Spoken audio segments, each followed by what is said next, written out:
नमस्कार साथियों, कैसे हैं आप सब। आशा करते हैं आप सभी बढ़िया होंगे। मैं सचिन कंसीडर आईएएस से एक बार फिर आप सभी का स्वागत करता हूं। साथियों, ये है ट्रेंड अरागुआ हथियारबंद समूह। ये समूह एक ऐसा समूह है जिसने अमेरिका के राष्ट्रपति डोनाल्ड ट्रंप की नाक में दम करके रखा है। और डोनाल्ड ट्रंप से पहले जो बाइडेन का शासन था, तो राष्ट्रपति बाइडेन के द्वारा भी इस हथियारबंद समूह पर, इस गिरोह पर कंट्रोल नहीं कर पाए थे। और इसी वजह से अब डोनाल्ड ट्रंप इस समूह को काउंटर करने के लिए जो विदेशी शत्रु अधिनियम है 1798 का, उसका उपयोग कर रहे हैं और इसके जरिए इसे काउंटर कर रहे हैं। और ग्वांतानामो बे की जो जेल है, जैसे 9/11 के अपराधियों के लिए बनाया गया था, उस जेल में इनके जो भी अपराधी हैं जिन्हें पकड़ा जा रहा है इस ट्रेंड अरागुआ समूह के, इन सभी को ले जाकर के उसी जेल में डाल दिया जा रहा है। और इस समूह का कहीं ना कहीं जो वेनेजुएला के राष्ट्रपति हैं निकोलस मादुरो, उनसे इसका कनेक्शन बताया जा रहा है।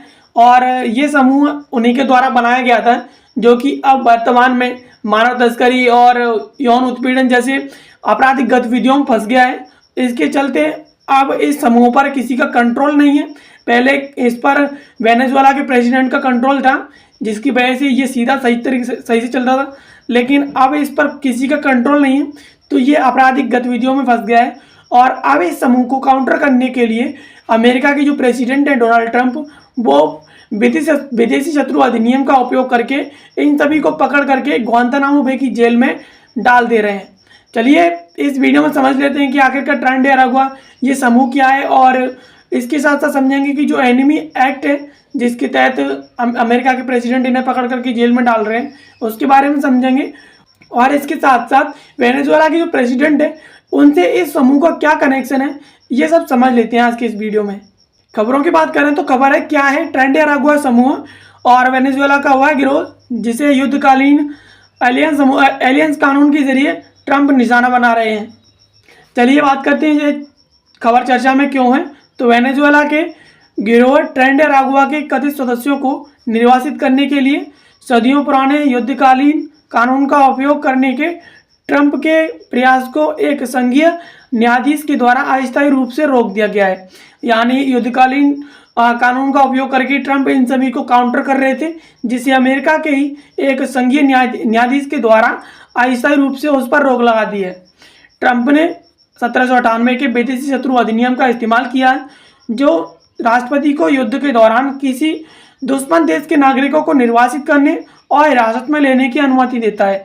यानी ये एक्ट है जिसे विदेशी शत्रु अधिनियम यानी एलियन सेडिक्शन एक्ट ऑफ 1798 कहा जाता है। यह एक्ट अमेरिका के राष्ट्रपति को युद्ध के दौरान दुश्मन देश के नागरिकों को निर्वासित करने और इसके साथ साथ उन्हें हिरासत लेने की पावर देता है। अमेरिकी इतिहास में इस कानून का सिर्फ और सिर्फ 3 बार ही इस्तेमाल किया गया है। पहला 1812 के युद्ध में, और दूसरा वर्ल्ड वॉर 1 और वर्ल्ड वॉर 2 में, यानी प्रथम विश्व युद्ध और द्वितीय विश्व युद्ध के दौरान इसका उपयोग किया गया था, जिसमें 1,20,000 जापानी अमेरिकी जो नागरिक हैं उन्हें नजरबंद किया गया था। यानी सिर्फ और सिर्फ 3 बार इसका इस्तेमाल किया गया है, 1812 में, प्रथम विश्व युद्ध में, द्वितीय विश्व युद्ध में। और इस दौरान 1,20,000 जो जापानी और अमेरिकी जो नागरिक थे उन्हें इस एक्ट के द्वारा नजरबंद किया गया था। अब बात करते हैं खबर के प्रमुख बिंदुओं के बारे में। तो व्हाइट हाउस ने एक बयान जारी किया है जिसमें ट्रेंड अरागुआ को अंतर्राष्ट्रीय आपराधिक संगठन घोषित किया है, जिसका कथित तौर पर वेनेजुएला के प्रेसिडेंट निकोलस मादुरो से संबंध है। यानी जो ट्रेंड अरागुआ समूह है उसका कनेक्शन निकोलस मादुरो से है, और इस समूह को अंतर्राष्ट्रीय आपराधिक संगठन अमेरिका के जो व्हाइट हाउस है उसके द्वारा घोषित कर दिया गया है। ट्रंप ने दावा किया है कि गिरोह अमेरिका के खिलाफ अनियमित तौर पर युद्ध लड़ रहा है और निर्वासन आदेश को राष्ट्रीय सुरक्षा उपाय के रूप में तैयार किया गया है। यानी अमेरिका के राष्ट्रपति ट्रंप ने यह दावा किया है कि ये जो गिरोह है वो अमेरिका के खिलाफ अनियमित तौर पर युद्ध लड़ रहा है। यानी अमेरिका से इसकी कोई दुश्मनी नहीं है, फिर भी अमेरिका से ये युद्ध की तरह हरकतें कर रहा है, युद्ध लड़ रहा है अमेरिका से। और इसीलिए अमेरिका का जो निर्वासन आदेश था उसे अमेरिका ने सुरक्षा के तौर पर उपयोग किया है। यानी अमेरिका ने इनके खिलाफ इन्हें निर्वासित करने के लिए जो आदेश पारित किया था, अब उसे इनके खिलाफ राष्ट्रीय सुरक्षा को लेते हुए पारित किया है, और इसी वजह से वो इस कानून का उपयोग करके इन्हें निर्वासित कर रहे हैं। अटॉर्नी जनरल पॉम बॉन्डी को यह आदेश दिया गया है कि वो 60 दिन के अंदर इसे लागू करें और 14 वर्ष से अधिक आयु के सभी कथित जो ट्रेंड अरागुआ समूह हैं उन सभी को हिरासत में लेने तथा उन्हें हटाने की अनुमति दी गई है। जो कथित तौर पर अमेरिकी नहीं है, ना ही उनके पास अमेरिकी नागरिकता है और ना ही अमेरिका के कानूनी तौर पर निवासी हैं। अभी हालांकि ACLU समेत अमेरिका के जो नागरिक अधिकार समूह हैं उनके द्वारा इस आदेश को तुरंत चुनौती दी गई है, यह तर्क देते हुए कि एलियन एनिमीज जो एक्ट है उसका इस्तेमाल शांति काल के दौरान करने के लिए नहीं बनाया गया था उसे। और वाशिंगटन में अमेरिकी जिला न्यायालय ने 14 दिन की निषेधाज्ञा जारी किया है, जिसमें न्यायाधीश द्वारा मामले की समीक्षा किए जाने तक निर्वासन आदेश लागू किया गया है। यानी जब तक इस मामले की अमेरिका का न्यायाधीश समीक्षा नहीं कर लेता, पूरी तरीके से समझ नहीं लेता कि क्या आखिरकार क्या परेशानी है जिस वजह से ACLU इस पर उंगली उठा रहा है और इसे लागू नहीं करने दे रहा है, जब तक इसकी पूरी तरीके से समीक्षा नहीं हो जाती है तब तक एलियन एनिमीज एक्ट के तहत अमेरिका के राष्ट्रपति इन सभी को वहां से बाहर नहीं निकाल सकते। आप समझ लेते हैं कि आखिरकार ये ट्रेंड अरागुआ समूह क्या है जिसने अमेरिका की नाक में इतना दम कर रखा है। तो न्यूयॉर्क टाइम्स के अनुसार इस गिरोह की शुरुआत अरागुआ राज्य के टोकेरोन जेल से हुई। यहाँ इसके नेताओं ने जेल के अंदर एक छोटा शहर बनाया जिसमें एक पूल, रेस्तरां और यहाँ तक कि एक छोटा चिड़ियाघर भी शामिल था। यानी ये जो गिरोह था उसकी शुरुआत अरागुआ राज्य के टोकेरोन जेल से हुई है, जहाँ पर नेताओं के द्वारा एक छोटा सा शहर बना दिया गया था और गिरोह के सदस्य कथित तौर पर अन्य कैदियों पर अपना प्रभुत्व बनाए रखने के लिए फांसी और यातनाओं की घटनाओं को रिकॉर्ड किया करते थे।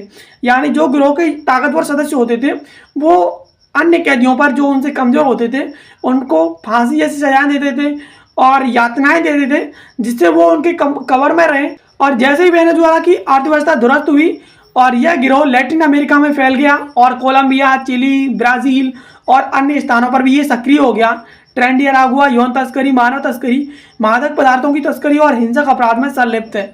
यानी जैसे ही वेनेजुएला की जो अर्थव्यवस्था है वो ध्वस्त हो गई, अर्थव्यवस्था जैसे ही खराब हुई, यह गिरोह लैटिन अमेरिका में फैल गया। कोलंबिया, चिली, ब्राज़ील जैसे सभी जगहों पर ये पूरी तरीके से सक्रिय हो गया और ये हिंसक आपराधिक जो परिस्थितियाँ होती हैं उनमें संलिप्त हो गया, जैसे कि यौन तस्करी है, मानव तस्करी है और मादक पदार्थों की तस्करी, ऐसे जो अपराध हैं उनमें ये संलिप्त हो गया। और इस गिरोह का संबंध खुदरा चोरी, फोन छीनने, नशीले पदार्थों की तस्करी और हिंसक जो अपराध है उनसे रहा है, और विशेष रूप से न्यूयॉर्क शहर और अन्य राज्यों में। यानी जितने भी ये अपराध मैंने आपको बताए हैं ये मुख्य तौर पर अमेरिका के जो न्यूयॉर्क शहर है उसमें और अमेरिका के बाकी और शहर हैं उन सभी शहरों में ऐसे अपराध जो है इस समूह के द्वारा कृत्य जो किए गए देखे गए हैं। और अधिकारियों का मानना है कि ट्रेंड अरागुआ अमेरिकी प्रवासी आश्रयों से सदस्यों को भर्ती करता है और कभी कभी उन्हें अवैध गतिविधियों में शामिल होने के लिए मजबूर करता है।